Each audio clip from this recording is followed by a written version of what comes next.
ఒక రిలేషన్షిప్ సరిలేదన్నదప్పుడు, ఒక ప్రాంతం సరిలేదన్నదప్పుడు, ఒక ఉద్యోగం సరిలేదన్నదప్పుడు, ఒకటి దేవుడికి విరోధంగా ఉంది అని నీ జీవితంలో గ్రహించినప్పుడు, why are you still holding on? ఎవరు ఉండమన్నారు? దేవుడు ఉండమన్నాడా? లోతునికి దేవుడు ఉండయ్యా, అక్కడే ఉండే, నేను ఆశీర్వదిస్తాను నిన్ను అన్నాడా? పర్వాలయ్యా, టార్మెంట్ అవయ్యా, ఈ అవినీతుల మధ్య పక్కన ప్రజల మధ్య టార్మెంట్ అవయ్యా, పర్వాలేదు అని దేవుడు చెప్పాడా? Why is he choosing to live?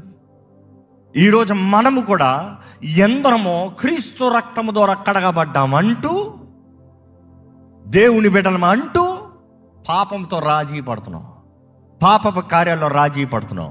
We are getting compromised. It is fine, it is fine, it is fine అనుకుంటున్నాం. No, it is not fine. God is not fine. దేవుడు ఓర్చుకుంటున్నాడు అన్న మాటకి నీకు ఉన్న దాంట్లో ఎంజాయ్ చేసుకోని కాదు, ఉన్నదాన్ని